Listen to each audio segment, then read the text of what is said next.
Isang malakas na sabunot ang gumising sa diwa ni Amara. Naramdaman niya ang paghihpit ng madaliringang kanyang tita Lorna sa kanyang buhok, at ang sakit na tila umabot hanggang sa kanyang anit. Walang babala. Kinalatkat siya nito papasok sa maliit niyang kwarto. Ano ba? Makbihis ka na. Siga ni Lorna, kasabay ng pagtula sa kanya papaupo sa gilid ng kama. Binitiwan nito ang kanyang buhok at isang damit na kulay pula ang inihagis sa kanyang mukha. Huwag kang umarte na parang santa. May kliyente kang kailangang asikasuhin. Importante to. Amara. Nangingini ang magkamay ni Amara habang pinupulot ang damit. Napakaliit. Napakaili. Halos kitang-kita na ang lahat ng hindi dapat makita. Tita, ayoko po. Halos pabulong niyang sabi. Ang bawat salita ay tila may kasamang kirot sa kanyang lalamunan. Isang malutong na sampal ang dumapo sa kanyang pisngi. Wala kang karapatang umayaw. May utang tayo, Amara. Isang malaking utang na kailangan nating bayaran, at ikaw ang pambayad. Hindi na sumagot si Amara.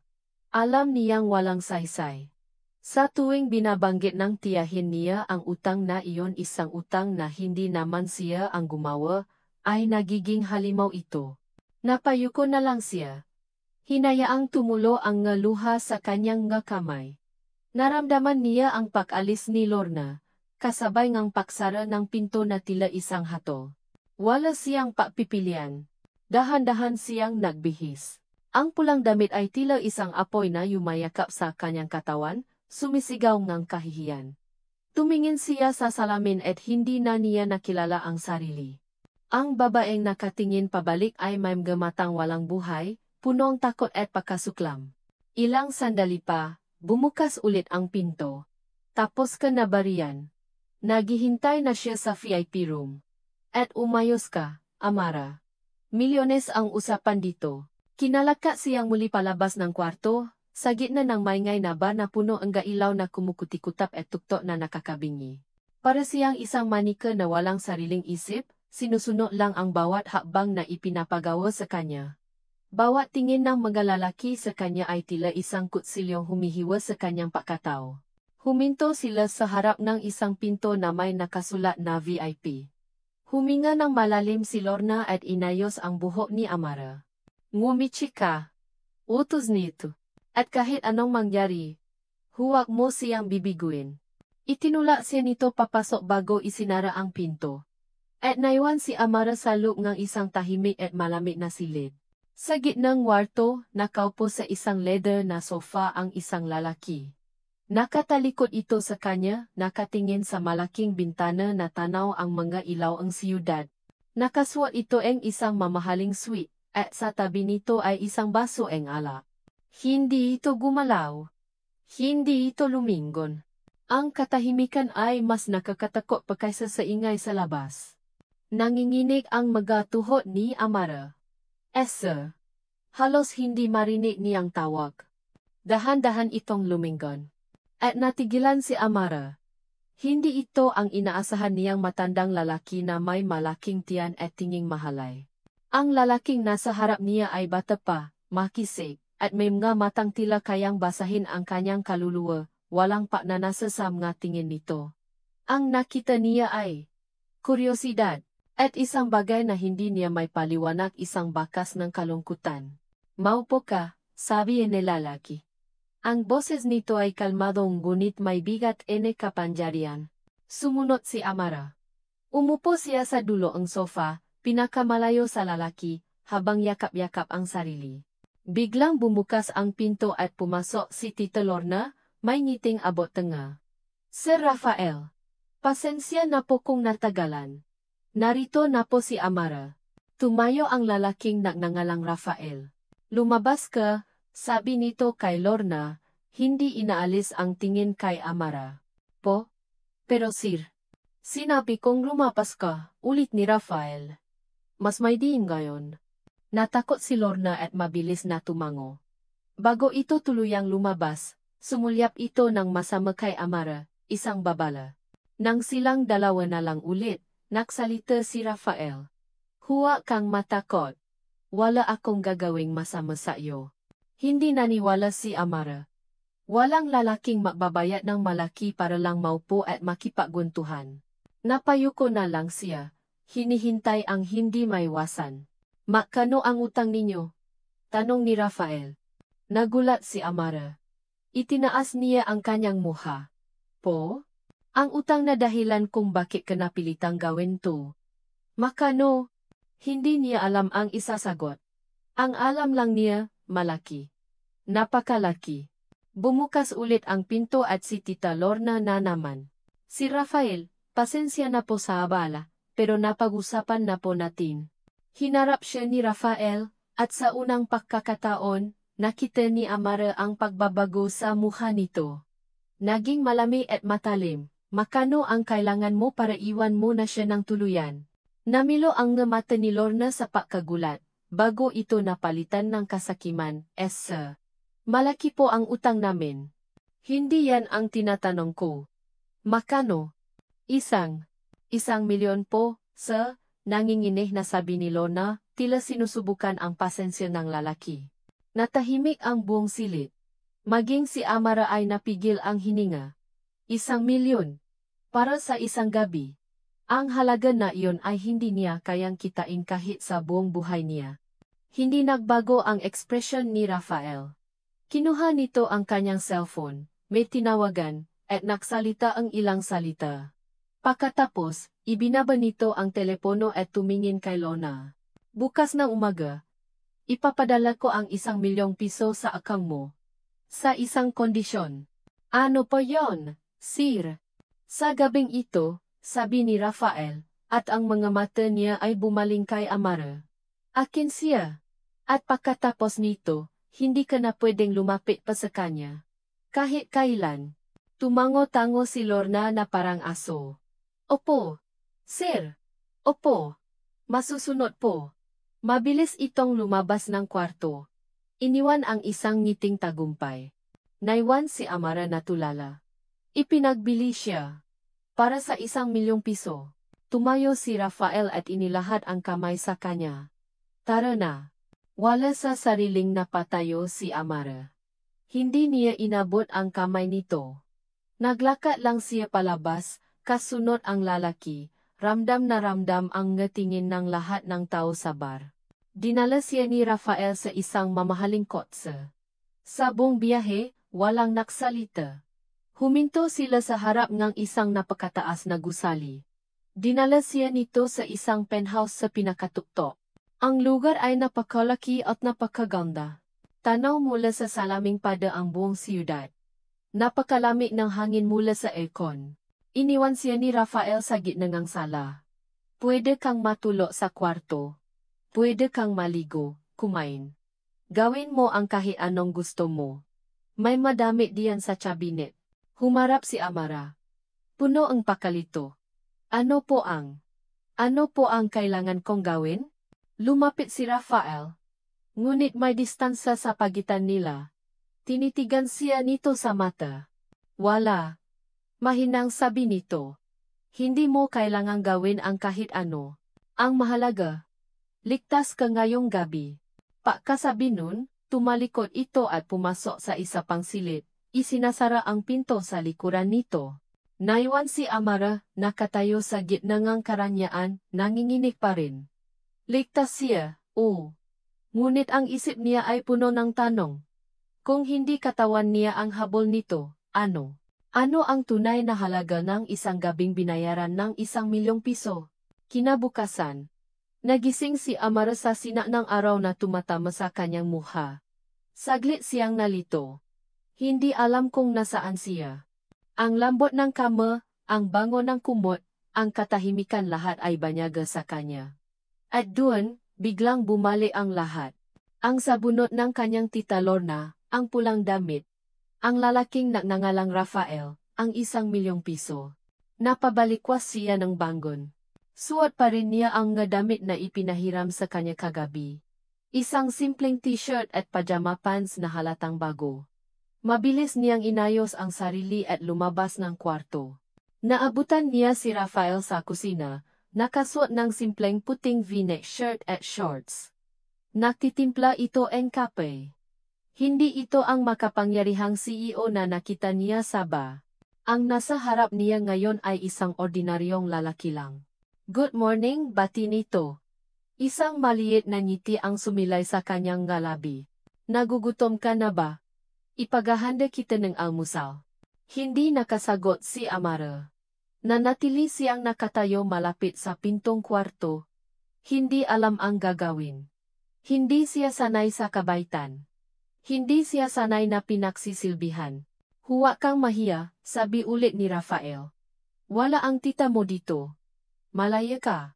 Ang salitang malaya ay tumagos sa kanyang puso. Sa mga sumunod na araw, ipinaramdam ni Rafael sa kanya ang kahulugan ng salitang iyon. Hindi niya tinanong si Amara tungkol sa nakaraan nito. Hindi niya ito hinusgahan. Sa halip, binigyan niya ito ng espasyo para huminga. Isang hapon, dinala siya ni Rafael sa tabing dagat. Naglaka sila ng makatabi sa buhanginan, hinahayaan ang alon na hugasan ang kanilang mga paa.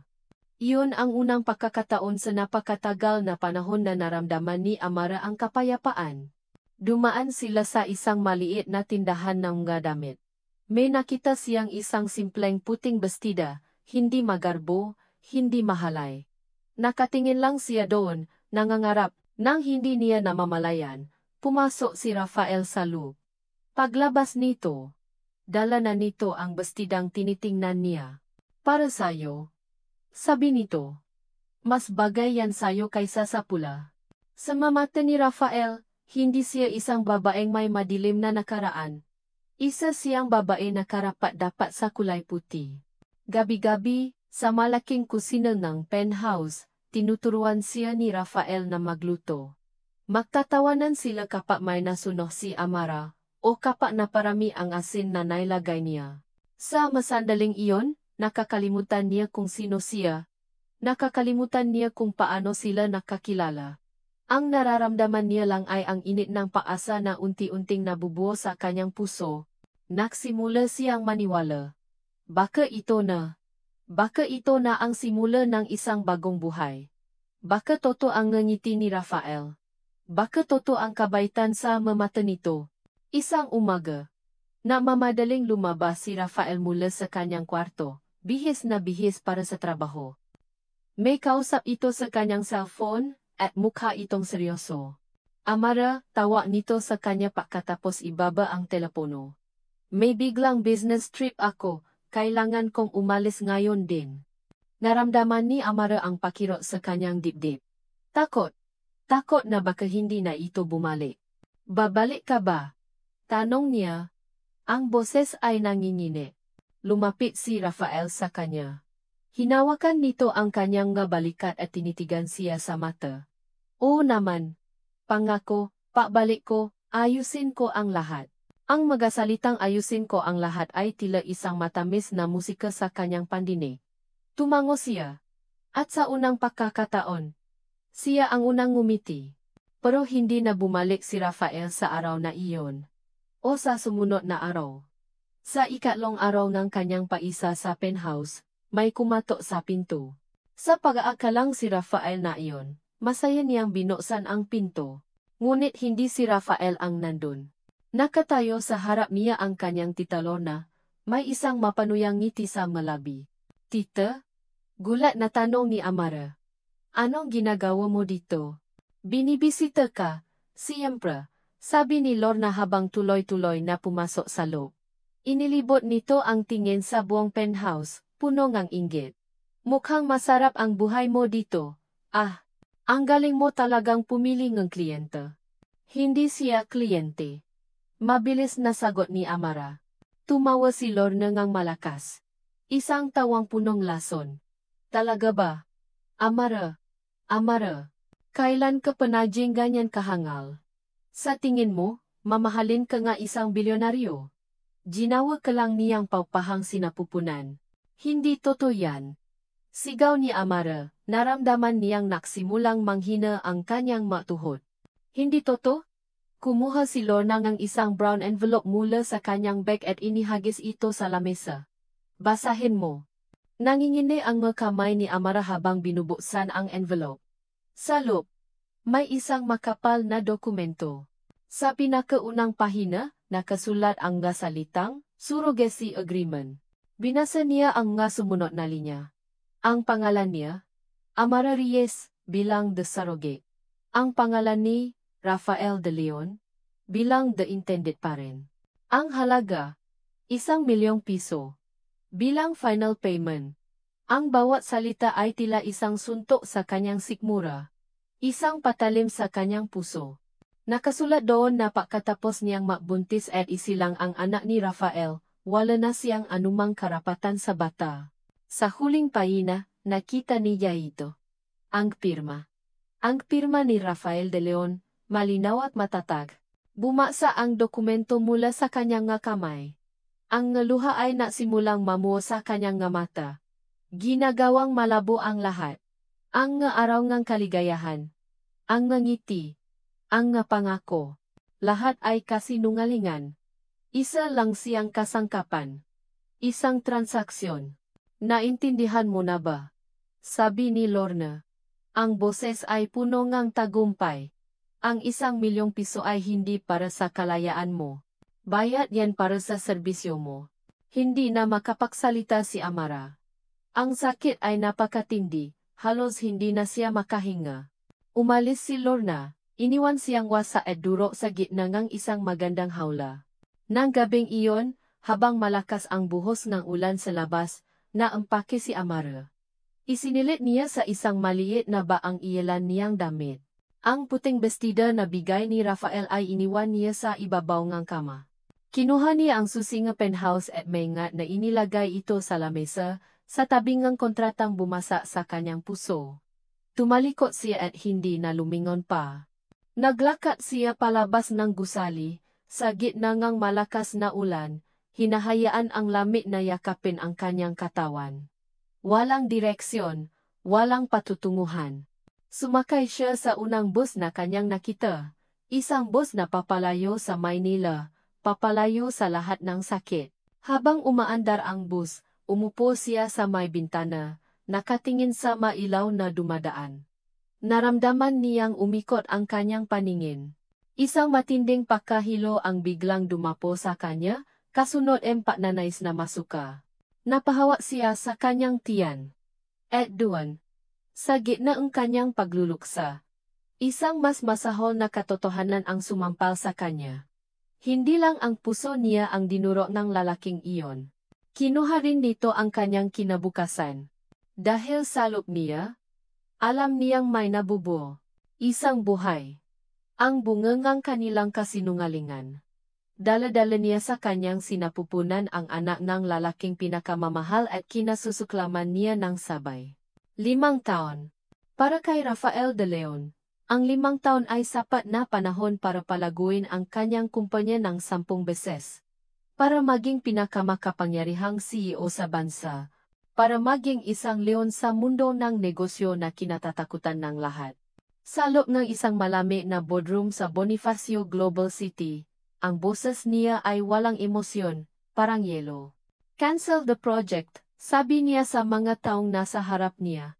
The numbers don't make sense. The risk is too high. But Sir Rafael, protesta ang isang project manager, naka-invest na po tayo. Then pull it out. Putol ni Rafael. Ang mga mata ay matalim. I don't pay you to make excuses. I pay you to get results. Find me a new location. I want proposals on my desk by tomorrow. Walang nangahas na sumagot. Sa isang senyas lang, tapos na ang meeting. Naalisan ang lahat, takot na makamali ulit. Naiwan si Rafael na maisa. Nakatingin sa skyline ng Maynila. 5 taon siyang naging ganito. Walang puso. Walang pasensya. Epektibo, pero malupit. Dahil 5 taon na ang nakalipas, natutunan niya ang isang masakit na leksyon. Lahat ng tao, lahat ng bagay, may presyo. Pag-ibig, tiwala, kaligayahan lahat nabibili. At siya, si Rafael De Leon, ay naloko. Ang imahe ang isang babae na tumatakbo palayo. Dala ang ₱1,000,000 kapalit ilang araw na pagpapanggap. Ay nakatatak pa rin sa kanyang isip. Nang gabing iyon, nasa hotel room siya sa Tagaytay.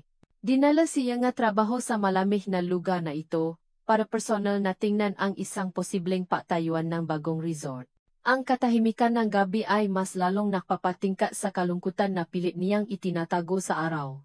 Binuksan niya ang kanyang wallet. Mula sa isang sikretong bulsa, kinuha niya ang isang luma at lukot na larawan. Isang candid shot. Kinuha niya ito nang hindi alam ni Amara, nung naglalakad sila sa tabing dagat. Nakangiti ito. Ang nga mata ay kumikinang sa sina nga araw. Ito na lang ang natitira sa kanya. Isang alaala ng isang kasinungalingan. Bakit hindi niya ito kayang itapon? Bakit sa kabila ng lahat, hinahanap-hanap pa rin niya ang nga matang iyon?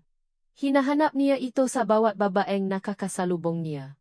Naghira siya ng ma-private investigator, ngunit walang Amara Reyes na mahanap.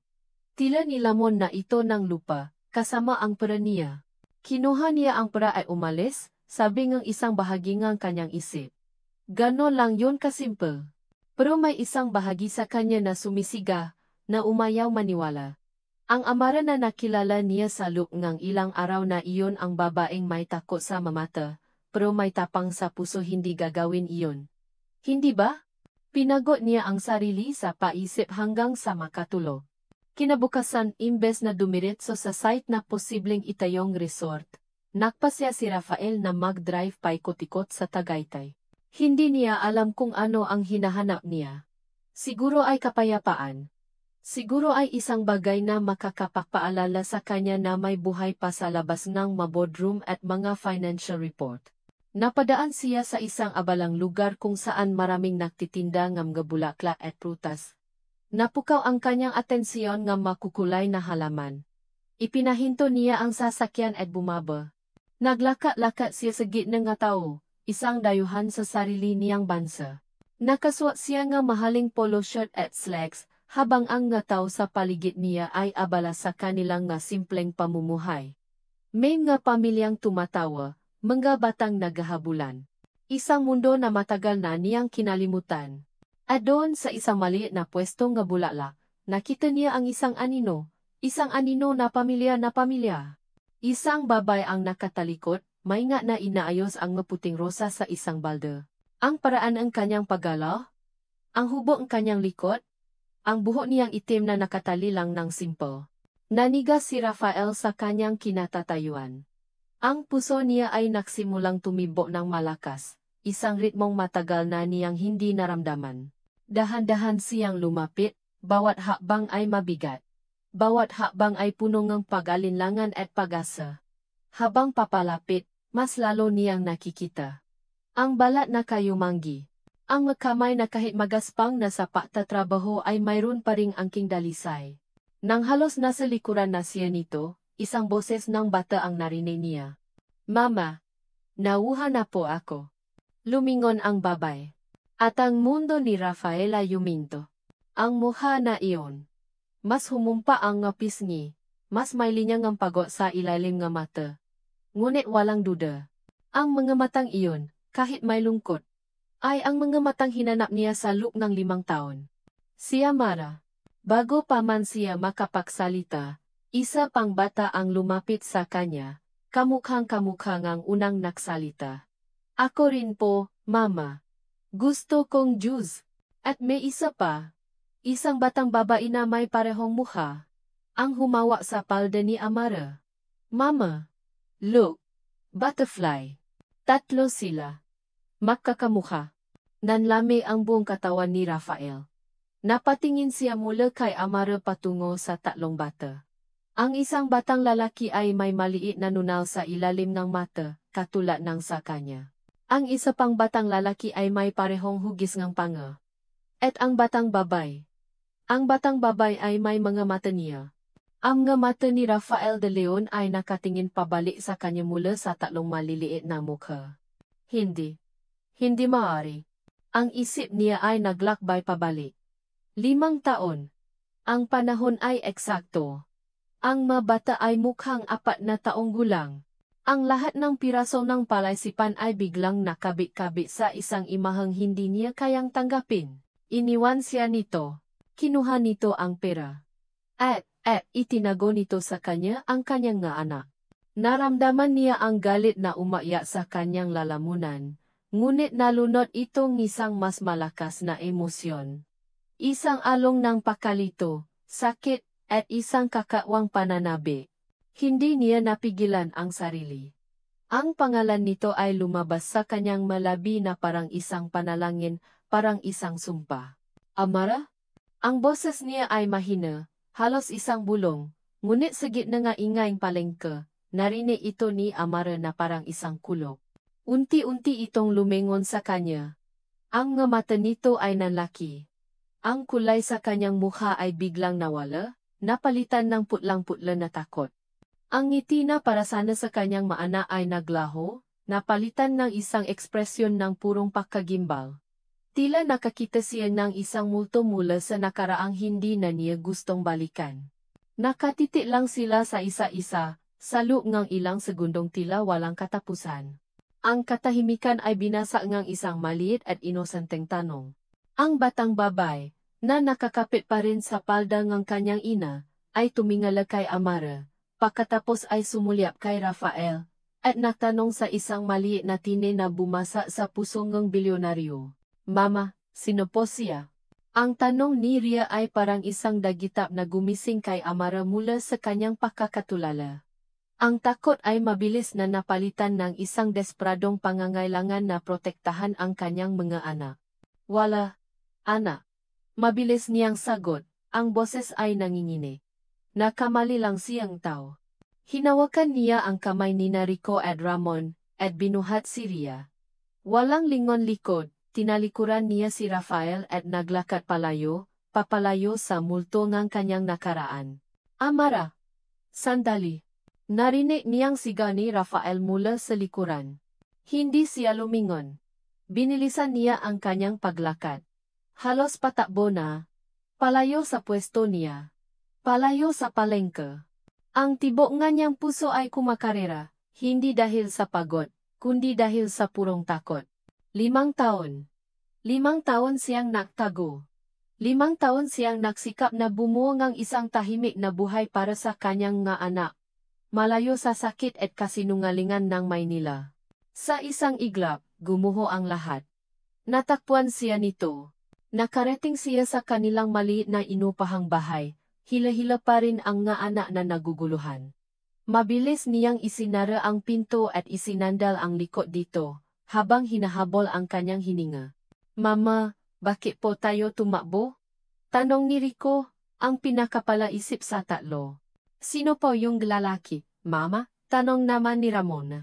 Tumingin si Amara sa tatlong mukha na nag-aalala para sa kanya. Ang tatlong dahilan kung bakit siya nabubuhay. Pinilit niyang ngumiti. Wala yun, mag-aanak. May nakita lang si Mama na malaking aso, natakot ako. Isang paluzot, pero sapat na para sa mga inosenteng isip ng mga bata. Iniba niya ang usapan, pinakain sila. At pinatulog para sa kanilang siesta. Ngunit nang makisana lang siya sa sala, bumali ang lahat ng takot. Anong gagawin niya? Alis na naman ba sila? Tatakbo na naman ba siya? Pero paano? Saan sila pupunta? Ito na ang buhay nila. Dito na nag-aaral ang nga bata. Kinagabihan, habang nakahanda siya ang hapunan, isang mamahaling itim na kotse ang huminto sa tapat ng kanilang bahay. Bumaba mula rito si Rafael. Hindi niya ito pinapasok. Nausap sila sa may pintuan. Amara. Kailangan nating mag-usap, sabi ni Rafael. Ang boses ay puno ng pilit na pagtitimpi. Wala tayong dapat pag-usapan? Malami na sagot ni Amara. Umalis ka na. Hindi ako alis hanggat hindi mo ako kinakausap. Sila ba? Mga anak ko ba sila? Naramdaman ni Amara ang kirot sa tanong na iyon. Hindi. Matigas niyang sabi. Akin lang sila. Huwag mo akong lokohin. Amara. Nakikita ko ang sarili ko sa kanila. Umalis ka na, Rafael. Baka magising ang nga bata. Ito na lang ang tanging sandata niya ang kapakanan ng nga anak niya. Natagis ang nga bagang ni Rafael. Kitang-kita ang frustrasyon sa mukha nito. Bumalik ito sa kotse at may kinuha. Isang makapal na pligo ng nga dokumento. Tingnan mo to, sabi nito, iniabot sa kanya ang nga papel. Binili ko ang lupaing ito. Ang bahay na tinitirhan ninyo. Ititirik ko dito ang pinakamalaking bahay sa buong Tagaytay. Para sa inyo. Para sa mga anak natin. Ito na naman. Ang dating Rafael. Ang lalaking naniniwala na kayang bilhin ng pera ang lahat. Na kayang ayusin ng pera ang anumang problema. Hindi kinuha ni Amara ang nga papeles. Hindi namin kailangan ng pera mo, Rafael. Hindi namin kailangan ng kahit ano mula sa'yo. 5 taon kaming nabuhay nang wala ka. Kaya naming magpatuloy. Hindi to awa, Amara. Ito ay responsibilidad. Responsibilidad. Isang mapait na tawo ang kumawala sa bibig ni Amara. Nasaan ang responsibilidad mo 5 taon na ang nakalipas? Nung iniwan mo ako sa isang kontrata na nagsasabing isa lang akong paupahang sinapupunan? Natigilan si Rafael. Anong kontrata ang sinasabi mo? Huwag ka nang mapanggap, Rafael. Nakita ko. Nabasa ko. At hinding-hindi ko makakalimutan. Isinara niya ang pinto sa mukha nito, tinapos ang usapan. Ngunit alam niyang hindi pa iyon ang katapusan. Sa masumunod na araw, naging anino niya si Rafael. Hindi ito lumalapit, ngunit laging nasa paligid. Nakikita niya ang kotse nito na nakaparada sa di kalayuan kapag hinahatid niya ang nga anak niya sa eskwela. Isang beses, nakita niya itong nakatayo sa labas ng bakod ng maliit na kindergarten. Pinapanood mula sa malayo si Rico, Ramon, at Ria na naglalaro. Ang nga mata nito ay puno ng isang emosyon na hindi niya mabasa, isang halo ng pananabi, pagsisisi, at galit. Ang bawat sulyap ay parang isang karayom na tumutusok sa puso niya. Napapaalala sa kanya ng lahat ng bagay na gusto na niyang kalimutan. Samantala, sa Maynila, sa isang marangyang mansyon sa Forbes Park, isang babae ang nakatanggap ng isang tawag. Si Doña Elvira de Leon, ang matriarkang pamilya de Leon, ay nakaupo sa kanyang silang antigo, habang hawa ang telepono. Sa kabilang linya ay ang kanyang pinakakatiwalaang private investigator. Yes, ma'am. Kumpirmado. Ang anak ninyo, si Sir Rafael, ay kasalukuyang nasa Tagaytay. At mayroon po akong impormasyon tungkol sa babaeng matagal na niyang pinapahanap. Amara Reyes. Naging matigas ang mukha ni Doña Elvira. At nag-atubili ang investigador. Ma'am, may 3 po siyang anak. Triplets. At base sa aming inisyal na investigasyon, may malaking posibilidad na si Sir Rafael ang ama. Nabitawan ni Doña Elvira ang hawak niyang tasangansa. Nabasa ito sa sahig, ngunit hindi niya ito pinansin. Ang isip niya ay lumipad. Isang babaeng galing sa wala, na may 3 anak sa labas. Ito ang pinakamasamang bangungot para sa pangalan ng pamilya de Leon. Ipadala mo sa akin ang lahat ng impormasyon tungkol sa babaeng yan, utos niya, ang boses ay malamig at mapanganib. Lahat. Lalo na ang nakaraan niya sa Malate. Ibinaba niya ang telepono at tumawag sa kanyang anak. Rafael, nasaan ka? Bungat niya nang sagutin nito ang tawag. Nasa Tagaytay, ma. May inaasikaso lang sa isang project. Project? O baka naman yung babaeng kinahuhumalingan mo. Hindi na napaligoy-ligoy si Doña Elvira. Nakarating na sa akin ang balita, Rafael. Umuwi ka dito. Ngayon din, kailangan nating pag-usapan ang babaeng iyan at ang mga anak niya. Nang gabing iyon, habang mahimbing na natutulo ang kanyang nga anak, may kumatok na naman sa pinto ni Amara. Sa paa ka lang si Rafael na naman iyon, handa na siyang isara ulit ang pinto. Ngunit nang buksan niya ito, isang ibang mukha ang sumalubong sa kanya. Isang babaeng mas matanda. Nakasuot ng napakamahal na damit at alahas, may tindi ng isang reyna. Ang nga mata nito ay matalas, sinusuri siya mula ulo hanggang paa, na may halong pandidiri at pagmamaliit. Ang pagkakahawik nito kay Rafael ay hindi may kakaila. Ikaw si Amara Reyes? Tanong ng babae. Ang boses nito ay kalmado ngunit may bigat na tila kayang dumurok ng bato. Walang emosyon. Walang pagbati. Isang tanong lang na parang isang hato. Alam ni Amara, sa sandaling iyon, na ang anino ng nakaraan ay hindi na lang anino. Ito ay nasa harap na niya, nakatawang tao. Pinilit ni Rafael na balewalain ang utos ng kanyang ina. Sa unang pagkakataon sa kanyang buhay, mas matimbang ang kailangan niyang gawin sa Tagaytay. Kailangan niyang makausap si Amara. Kailangan niyang malaman ang totoo. Pero naramdaman niya ang pamilya na bigat sa kanyang dibdib. Kilala niya si Doña Elvira. Kapag may gusto itong gawin, gagawin nito. May permiso man niya o wala. Kaya kinabukasan, maga pa lang ay bumalik na siya sa tapat ng bahay ni Amara. Hindi para manggulo, kundi para magbantay. Ngunit huli na siya. Isang itim na Mercedes-Benz, ang sasakyan ng kanyang ina, ang nakaparada na sa labas. Nanlamig ang kanyang dugo. Mabilis siyang bumabang sa sasakyan.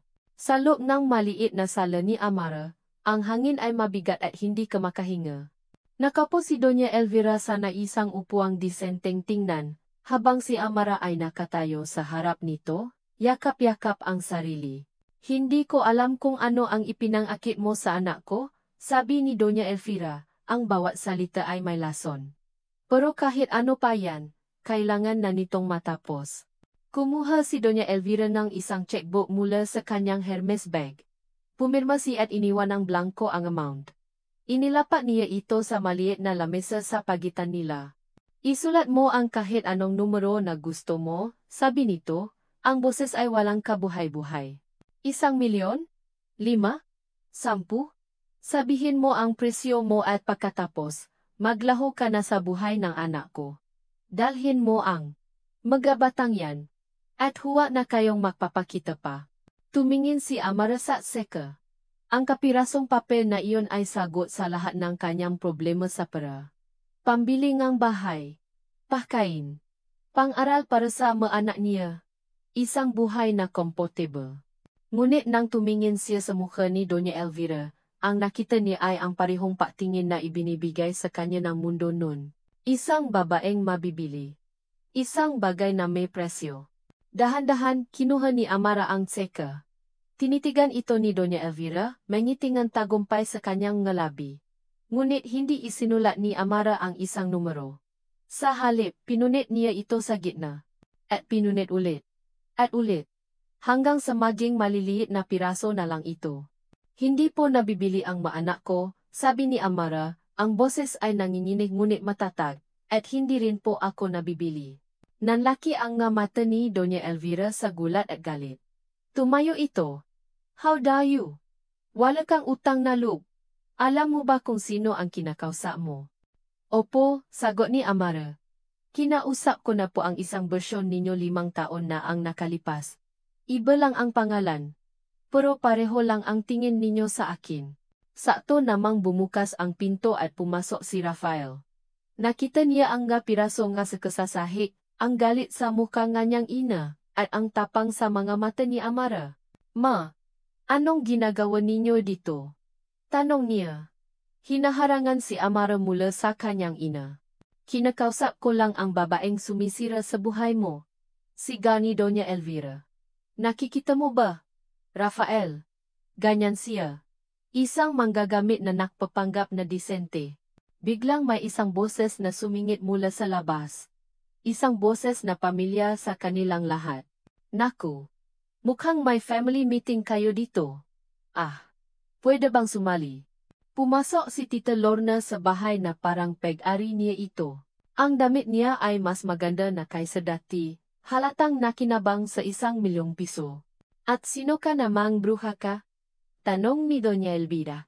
Ako lang naman po ang naisang kamaanak na.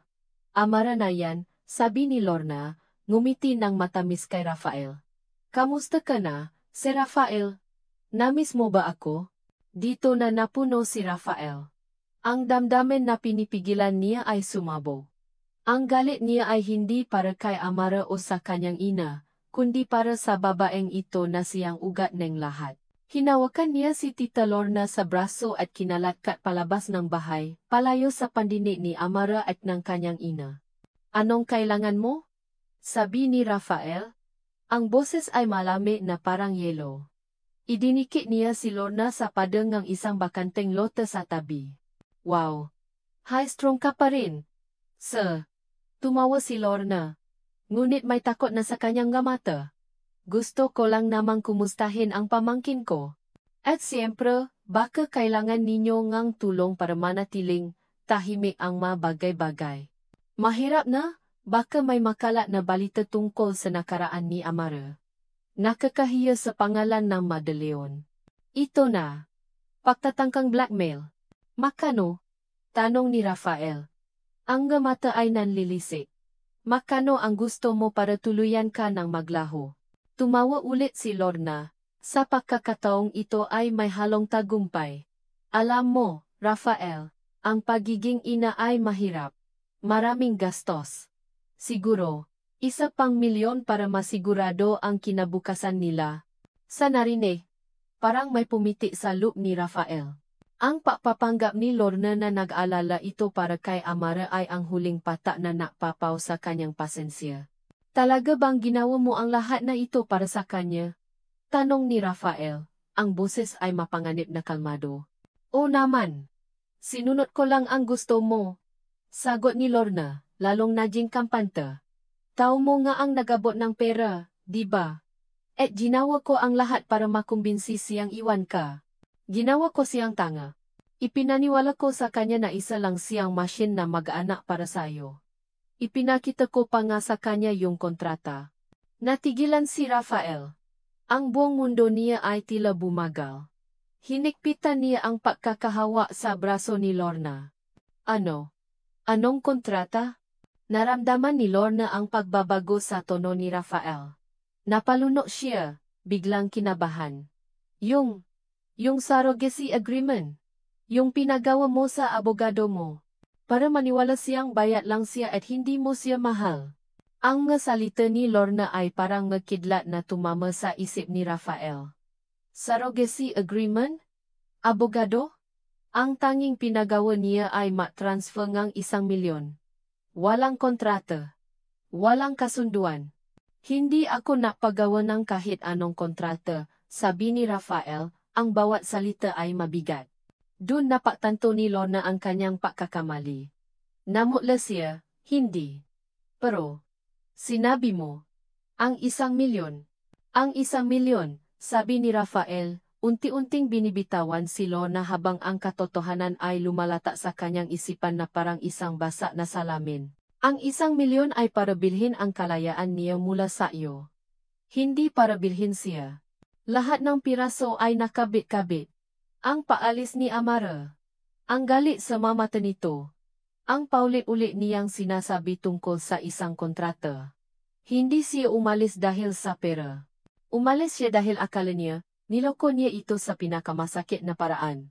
Ang bigat ng 5 taon ng maling akala ay bumaksak sa kanya. Ang galit niya kay Amara ay biglang naglaho, napalitan ng isang napakatinding sakit at pagsisisi. Siya ang may kasalanan. Ang pagiging arugante niya. Ang paniniwala niyang kayang ayusin ang pepra ang lahat, ay ang mismong bagay na nagtula sa babaeng mahal niya palayo. Hindi na niya pinansin pa si Lorna. Tumakbo siya. Tumakbo siya pabalik sa bahay ni Amara. Ang puso niya ay dinudurog ng katotohanan. Pagdating niya, nakita niya si Amara na nakaupo sa sahig, umiyak. Hawak nito ang isang papel. Isang eviction notice. Isang paunawa na kailangan na nilang umalis sa bahay na iyon sa loob ng 30 araw. Isang gawa, walang duda, ng kanyang ina. Lumuhod si Rafael sa harap niya. Sa unang pagkakataon, hindi na niya alam kung ano ang sasabihin. Ang lahat ng kapangyarihan at pera niya sa mundo ay walang halaga sa harap ng sakit na nakikita niya sa mga mata ni Amara.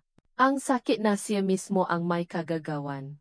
Hawak ni Amara ang eviction notice, at ang papel na iyon ay tila mas mabigat pa kaysa sa isang blok ng semento. Ito na iyon. Ang katapusan. Ang munting mundo na binuo niya para sa kanyang nga anak sa loob ng 5 taon ay guguho na. Wala na silang matitirhan. Wala na silang pupuntahan. Naramdaman niya ang presensya ni Rafael na lumuhod sa harap niya, ngunit hindi niya ito tiningnan. Wala nang natitirang lakas sa kanya. Ang tapang na ipinakita niya kay Doña Elvira kanina ay naglaho na, napalitan ng isang malamig at nakakaparalisang kawalan ng paasa. Amara. Amara. I'm sorry. Narinig niyang sabi ni Rafael. Ang boses nito ay basa. Iba sa makapangyarihang tono na sanay siyang marinig. Hindi ko alam. Maniwala ka sa akin. Hindi ko alam ang tungkol sa kontrata. Hindi siya sumagot. Para saan pa? Kahit totoo pa ang sinasabi nito, ano pa ang magbabago? Ang sakit ay nandun na. Ang 5 taon ng pag-iisa at paghihirap ay nangyari na. Ako ang may kasalanan, pagpapatuloy ni Rafael.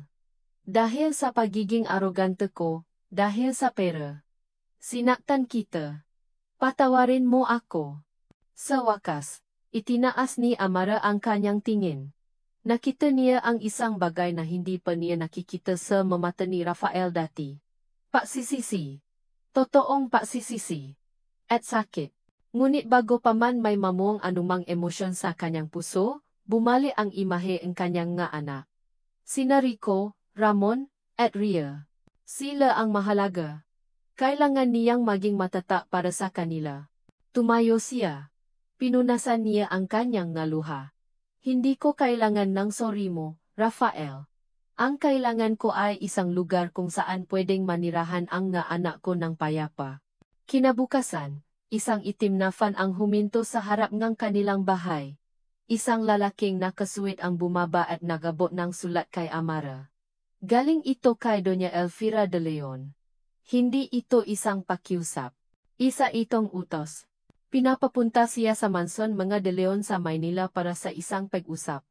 At kailangan niyang isama ang mga bata. Alam ni Amara na isa itong patibong. Ngunit alam din niyang hindi na siya pwedeng tumakbo. Oras na para harapin ito, para sa kapakanan ng kanyang nga anak. Ang biyahe papuntang Maynila ay tahimik. Ang nga bata, na hindi sanay sa mahabang biyahe, ay nakatingin lang sa bintana, na mamangha sa mga nagtataasang gusali. Walang kamalay-malay sa bigat na pasan-pasan ng kanilang ina. Ang mansyon ng mga de Leon ay nakakatakot sa laki at karangyaan. Tila bawat muebles, bawat palamuti, ay sumisigaw na hindi sila kabilang doon. Sa sala, naghihintay na ang buong pamilya. Si Doña Elvira, nakaupo sa gitna na parang isang reyna. Si Rafael, nakatayo sa tabing bintana, ang mukha ay hindi may pinta. At sa isang sulok, nakapo ang isang matandang lalaki na hindi niya kilala, na ipinakilala bilang ama ni Rafael, si Don Richardo. Mabuti dumating ka, bunga ni Doña Elvira, hindi man lang ngumiti.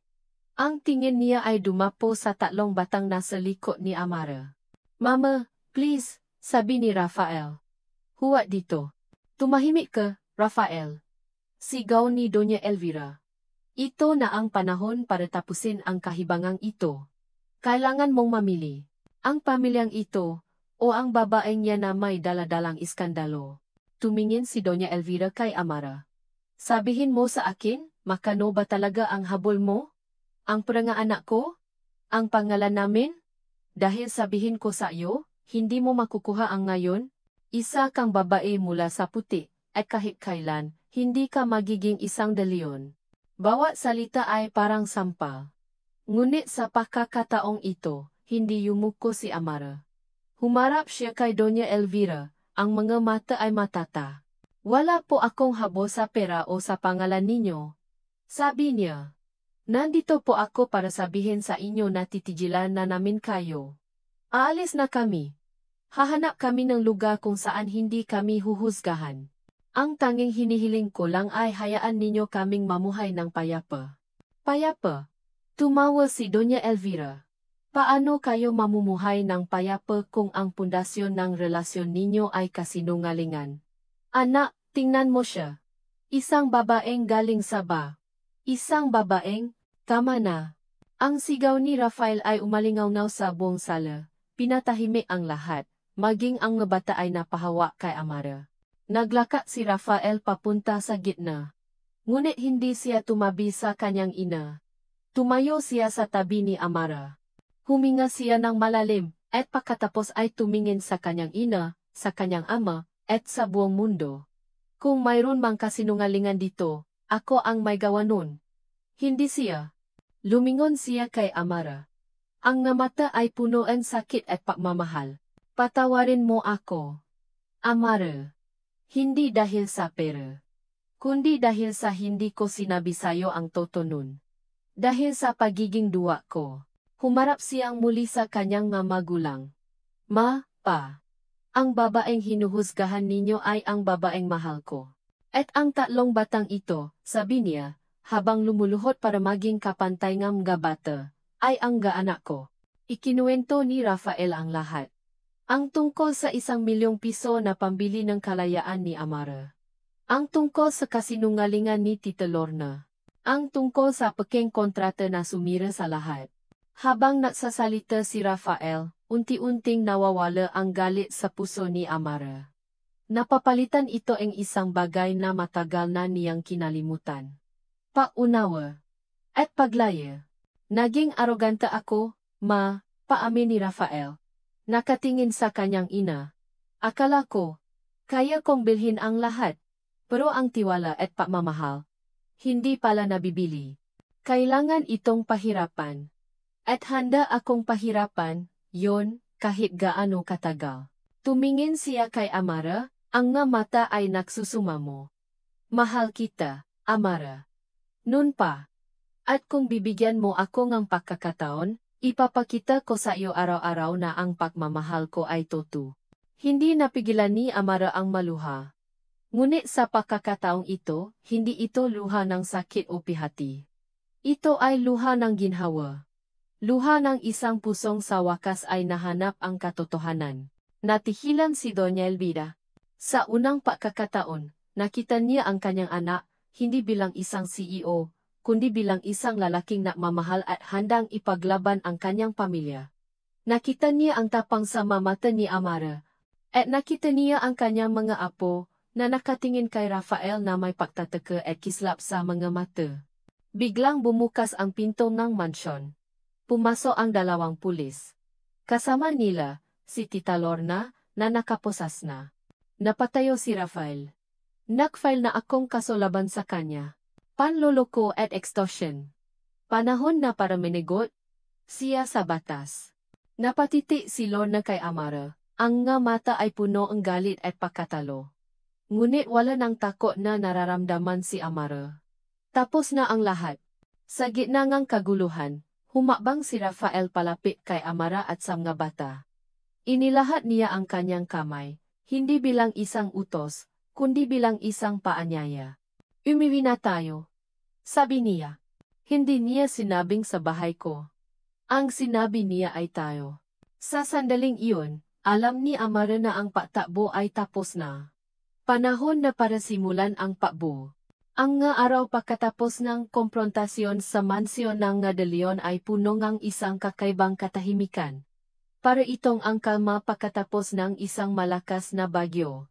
Si Tita Lorna ay nakakulong na. Hinaharap ang mga kasong isinampa ni Rafael. Ang katotohanan ay lumabas na.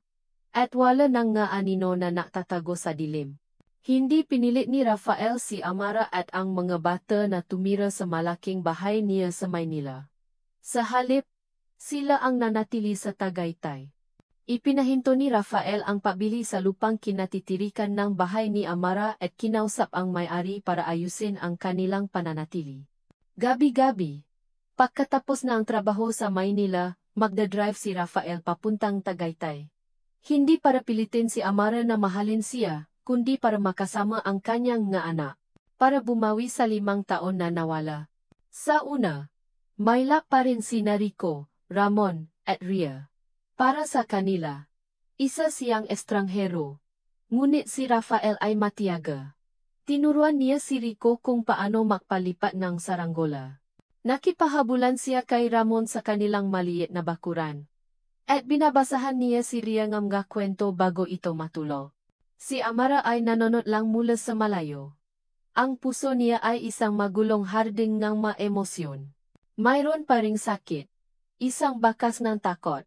Ngunit may isang maliit na binhi nga paasa na unti-anting tumutubo. Dinidiligan ng bawat tunay na ngiti ni Rafael, ng bawat tawa ng kanyang nga anak. Isang gabi, naabutan ni Amara si Rafael sa sala, mahimbing na natutulog sa sofa, habang yakap-yakap ang tatlong bata na nakatulog na rin sa kanyang tabi. Ang makapangyarihang CEO ay nawala. Ang nasa harap niya ay isang ama lamang, pagod ngunit masaya. Dahan-dahan kinumutan niya silang apat. At sa sandaling iyon, naramdaman niya ang pahilong ng kanyang puso. Isang weekend, nagulat si Amara nang may kumatok sa kanilang pinto, si Doña Elvira, mag-isa. Wala itong suot na mamahaling alahas. Ang suot niya ay isang simpleng bestida. May dala itong tatlong malalaking paper bag. Para sa mga bata, sabi nito, ang boses ay mahina at medyo nahihiya. Magalaruan. Pinapasok siya ni Amara. Tahimik lang silang dalawa habang pinapanood ang nga bata na masayang binubuksan ang nga regalo. Patawad, biglang sabi ni Doña Elvira, hindi nakatingin kay Amara. Sa lahat ng nasabi ko. Sa lahat ng ginawa ko. Tumingin ito kay Amara. At sa unang pagkakataon, nakita niya ang ngamatang isang ina. Hindi ang isang reyna. Ang akala ko, pinoprotektahan ko ang anak ko. Pero ang totoo, binubulak ko lang siya. At ang sarili ko. Nakita ko kung paano siya bago nang bumalik ka sa buhay niya. Nakita ko muli ang ngiti niya. Ang ngiti na matagal nang nawala. Hindi sumagot si Amara. Tumango lang siya. Isang tango ngang pagtanggap. Hindi pa ito pagpapatawad, pero ito na ang simula. Nang gabing iyon, matapos ihati ni Rafael ang kanyang ina, naglakad sila ni Amara sa labas, sa ilalim ng mabituin. Amara, sabi ni Rafael, huminto sila sa hardin. Alam kong marami pa tayong kailangang ayusin. Alam kong hindi mabubura ng ilang linggo ang sakit ng 5 taon.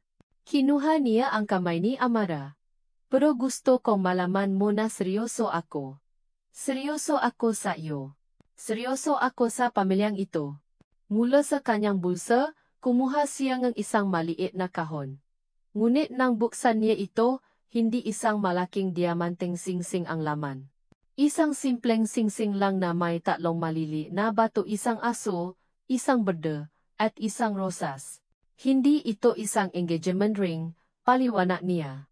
Isa itong pangako. Isang pangako na nandito lang ako. Na araw-araw. Susubukan kong patunayan sa iyo na karapat-dapat ako sa pagmamahal mo at ng mga anak natin. Na hindi na ako asa sa para ayusin ang lahat. Na ang tanging gagamitin ko na lang ay ito. Itinuro niya ang kanyang puso. Tumingin si Amara sa mga mata ni Rafael. Wala na ang anino ng pagdududa. Wala na ang sakit ng nakaraan. Rafael, sabi niya, ang boses ay malinaw na. Paano kung hindi na natin kailangang maghintay? Ngumiti siya. Isang tunay. Payapang ngiti. Tanggap kita. Ang ngiting iyon ay sapat na. Isinuot ni Rafael ang singsing sa daliri ni Amara. At sa ilalim ng kalangitan ng Tagaytay, sa unang pagkakataon nahalikan sila hindi dahil sa pagnanasa o kalungkutan, kundi dahil sa purong pagmamahal. Makalipas ang 6 na buwan. Ang pamilya De Leon ay nasa isang pribadong beach sa Palawan. Ang tatlong bata sina Rico, Ramon, at Rhea ay masayang nagtatakbuhan sa dalampasigan, naghahabulan sa maalon. Si Doña Elvira, na nakaupo sa ilalim ng isang malaking payong, ay nakangiting pinapanood ang kanyang gaapo. Sa tabingang dagat, makahawak kamay na naglalakad sina Rafael at Amara. Nakasuot si Amara ng puting bestida, katulad ng dati, ngunit ngayon, ang ngiti sa kanyang nga labi ay toto at ang nga mata niya ay puno ng kislap ng kaligayahan. Masaya ka ba? Tanong ni Rafael. Tumingin si Amara sa kanya, pagkatapos ay sa kanilang mga anak na naglalaro. Sobra. Sagot niya. Huminto sila at niyakap ni Rafael si Amara mula sa likuran. Ipinatong niya ang kanyang baba sa balikat nito. Ang pag-ibig ay hindi isang mahika na kayang burahin ang mapaklat ng nakaraan. Nandun pa rin ang maalaala. Ngunit ang pag-ibig, kung ito ay toto, ay kayang magilom. kaya mabigay ng lakas para harapin ang bukas. Hindi na sila ang 2 taong wasak na naktakpo sa isang VIP room ing isang bar. Hindi na sila ang biktima ing isang malupit na kasunduan. Sila na ngayon ay isang pamilya, binuo mula sa mga piraso ng kanilang nasirang kahapon, mas matata, mas buo. At para sa kanila, ito ay hindi ang katapusan. Ito pa lang ang simula. At dito nagtatapos ang kuwento ni na Amara at Rafael. Isang taos-pusong pasasalamat sa inyong lahat, aming mga minamahal na tagapakinig, sa pagsama sa amin sa bawat kabanatangang kanilang paglalakbay. Mula sa madilim na gabi sa Maynila hanggang sa mapayapang umaga sa Tagaytay, naramdaman namin ang inyong presensya, ang inyong magabuntong hininga, ang inyong magaluha, at ang inyong magangiti. Habang isinusulat namin ang kwentong ito, nais naming ibahagi ang isang salamin ng buhay na minsan, ang pag-ibig ay hindi nagsisimula sa isang perpektong paraan. Minsan, ito ay nabubuo mula sa mapagkakamali, nasusubok ng magkasinungalingan, at pinapatata ng papapatawad. Ang kwento ni na Amara at Rafael ay isang paalala na ang halaga ng isang tao ay hindi nasusukat sa kanyang nakaraan, kundi sa lakas niyang bumangon at harapin ang bukas. Ito ay isang paalala na ang tunay na pagmamahal ay hindi pabili o paari, kundi paunawa, pagtitiwala, at pagilom. Sana, sa pagtatapos ng kuwentong ito, mayroon kayong nayuwing aral at inspirasyon na sa kabila ng lahat ng sakit at pagsubok, laging may pag-asa. Laging mayroong pangalawang pagkakataon para magmahal at maging masaya. Maraming salamat muli sa inyong oras at sa pagbubukas ng inyong maapuso sa amin. Hanggang sa susunod nating pagkukuwentuhan, ano ang pinaka-paborito ninyong bahaging ng kwento? Ibahagi ninyo sa amin sa comment section. Nice naming marinig ang inyong masalobin. Lihim na puso.